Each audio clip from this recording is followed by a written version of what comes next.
नमस्कार साथियों, स्वागत है आसाराम पैरामेडिकल के इस यूट्यूब क्लास में। मैं आपका आसाराम नागर आज आपके लिए एक बेहद उपयोगी विषय यूरिन एनालिसिस को आसान भाषा और फ्लो चार्ट उदाहरणों के साथ समझाने आया हूँ। इस वीडियो में हम यूरिन टेस्ट के सभी हिस्से, उनकी इम्पोर्टेंस के साथ हर स्टेप कवर करेंगे।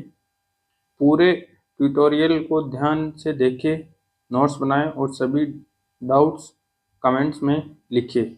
यूरिन एनालिसिस एक बेसिक लैब टेस्ट है जो हमारी किडनी और यूरिनरी सिस्टम के साथ साथ डायबिटीज़, लीवर संक्रमण जैसी बीमारियों के बारे में शुरुआती जानकारी देता है। डॉक्टर जब भी हेल्थ चेकअप शुरू करते हैं, सबसे पहले यूरिन टेस्ट की सलाह देते हैं, क्योंकि ये कम कीमत में बहुत सी डिजीज पकड़ सकता है। यूरिन एनालिसिस के 3 मुख्य भाग है। यूरिन एनालिसिस हम मुख्य रूप से 3 प्रकार से करते हैं: फिजिकल एग्जामिनेशन, केमिकल एग्जामिनेशन और माइक्रोस्कोपिक एग्जामिनेशन। तीनों एग्जामिनेशन मिलकर इन्फेक्शन, किडनी डिजीज, पथरी या यूटीआई जैसी बीमारियों को डायग्नोस करने का काम करते हैं। और अगर बात करते हैं इसके बेसिक इंट्रोडक्शन के बारे में, तो waste product formed from blood filtration through kidney, यानी किडनी के द्वारा ब्लड फिल्ट्रेशन से जो वेस्ट प्रोडक्ट निकाला जाता है उसको हम यूरिन कहते हैं। यूरिन की सामान्य प्रॉपर्टीज: इसका कलर होता है कलरलेस, पेल येलो, अंबर कलर, और उसकी अपीयरेंस होती है क्लियर बिना क्रिस्टल के। वॉल्यूम होती है इसकी पर डे 1000 से 2000 ml, और पीएच होता है इसका 6.0 से 6.5, हल्का अम्लीय होता है। और इसकी स्पेसिफिक ग्रेविटी की बात करते हैं तो स्पेसिफिक ग्रेविटी होती है 1.010 से 1.035। हमारी बॉडी की हाइड्रेशन स्टेटस, किडनी की कंसंट्रेबिलिटी और कई मेटाबॉलिक एक्टिविटी यूरिन के रंग, स्पेसिफिक ग्रेविटी और पीएच से पता लगती है। अब हम देखते हैं कि कंपोजिशन ऑफ यूरिन, यूरिन का कंपोजिशन किस किस प्रकार होता है।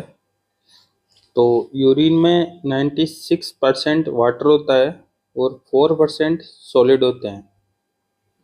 तो सॉलिड जो होते हैं वो 2 सब्सटेंस होते हैं, ऑर्गेनिक और इनऑर्गेनिक। ऑर्गेनिक के अंदर आ गया urea, creatinine, ammonia, uric acid. और इनऑर्गेनिक में आ गया phosphate, potassium, sulphate, sodium, calcium और क्लोराइड। इसमें यूरिया अगर बढ़ा हुआ होता है तो ये किडनी प्रॉब्लम को साइन करता है, और क्रेटिनियन अगर बढ़ा हुआ रहता है या कम रहता है तो जीएफआर का पता लगाता है। साथियों, यूरिन में अमोनिया का स्तर बढ़ने का मतलब है बॉडी ठीक से अमोनिया को प्रोसेस नहीं कर पा रही है, जो आमतौर पर लीवर, किडनी की समस्या को संकेत करता है। और उसी प्रकार यूरिन में यूरिक एसिड का स्तर बढ़ा हुआ है तो गाउट या गठिया जैसे किडनी की पथरी जैसी समस्याओं का संकेत हो सकता है।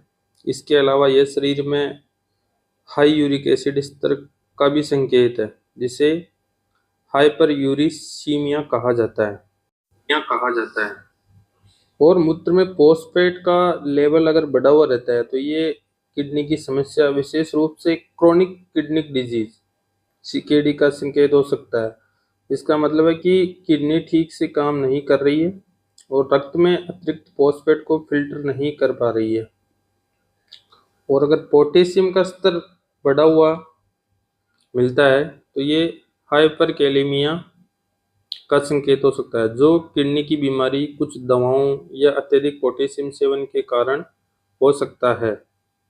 कैल्शियम का स्तर बढ़ा रहता है तो हाइपर कैल्सी यूरिया कहलाता है। ये कई स्थितियों का संकेत हो सकता है, जिनमें किडनी स्टोन हो गई, पैराथायराइड हो गई, या अनेक दवाइयों के कारण भी बढ़ सकता है। सल्फेट जो होता है वो अगर बढ़ा हुआ रहता है तो यूटीआई इन्फेक्शन के कारण हो सकता है या फिर कुछ दवाओं के कारण भी हो सकता है। और सबसे लास्ट में क्लोराइड जो होता है वो इलेक्ट्रोलाइट बैलेंस को की कार्यक्षमता को दिखाता है। ये किडनी ठीक से इलेक्ट्रोलाइट का जो बैलेंस है वो सही हो रहा है या नहीं हो रहा है। कलेक्शन ऑफ स्पेसिमेन, जो सैंपल का कलेक्शन करते हैं उस पर किन किन बातों का ध्यान रखना है अपने को, इसके बारे में बात करते हैं। Should be collected in sterile container, यानी कंटेनर जो है वो स्टाइल होना चाहिए। The container should be tightly capped, यानी कंटेनर टाइटली बंद होना चाहिए। Labelled with name, IP, date, time, sex, age आदि, जो भी पेशेंट की डिटेल है, नाम, दिनांक, समय, एज, सब कुछ लेबल्ड किया जाना चाहिए सैंपल के ऊपर। For any quantitative analysis sample should be collected in large container, किसी भी क्वांटिटेटिव एनालिसिस के लिए सैंपल एक लार्ज कंटेनर में कलेक्ट किया जाना चाहिए। फॉर डिटेक्शन ऑफ शुगर और protein sample should be collected 2 to 3 hours after meal, यानी शुगर और प्रोटीन के टेस्ट के लिए सैंपल जो लिया जाना है वो खाना खाने के 2 से 3 घंटे बाद कलेक्ट किया जाना चाहिए। प्रोसेसिंग अगर इमीडिएट नहीं हो तो सैंपल को फ्रीज में रखना चाहिए या कुछ उसमें प्रिजर्वेटिव सॉल्यूशन मिलानी चाहिए जिससे सैंपल जो है वो लंबे समय तक बना रहे। तो उसमें कुछ प्रिजर्वेटिव है जैसे टोल्यूल हो गया, थाइमोल हो गया, फॉर्मेलिन हो गया और बोरिक एसिड हो गया, ये इसके प्रिजर्वेटिव हो गए। जो मिड स्ट्रीम यूरिन होता है वो सबसे साफ यूरिन होता है, यानी पेशाब के शुरू के 5 सेकंड के बाद का जो सैंपल होता है वो सबसे क्लियर होता है, उससे हम टेस्ट में बेहतर रिजल्ट ले सकते हैं। सबसे पहले बात करते हैं हम फिजिकल एग्जामिनेशन की। तो फिजिकल कंडीशन के बेसिस पे हम किस किस प्रकार डिजीज का पता लगा सकते हैं। तो सबसे पहले इसकी वॉल्यूम के बेसिस पर अपन किस प्रकार पता कर सकते हैं। तो इसकी नॉर्मल जो वॉल्यूम होती है वो 1000 से 2000 ml पर डे होती है। और जो पोलीयूरिया होता है यानी ज़्यादा पेशाब होता है वो किन किन डायबिटीज़ या एक्सेस वाटर के कारण हो सकता है। ओलिगोयूरिया या एनुयूरिया यानी कि यूरिन का कम होना, यानी किडनी या हार्ट की प्रॉब्लम के कारण इंडिकेट करता है। और नोक्टियूरिया यानी रात में ज़्यादा पेशाब खाना, ये क्रोनिक किडनी डिजीज को इंडिकेट करता है। दूसरा आता है फिजिकल एग्जामिनेशन में कलर, कि कलर से किस किस प्रकार हम पता लगा सकते हैं। तो नॉर्मली पेल येलो या अंबर कलर होता है। और अगर ब्राइट रेड होता है तो due to large amount of fresh blood के लार्ज अमाउंट के कारण यूरिन का कलर ब्राइट रेड होता है। और पिंक जो होता है वो due to small amount of fresh blood,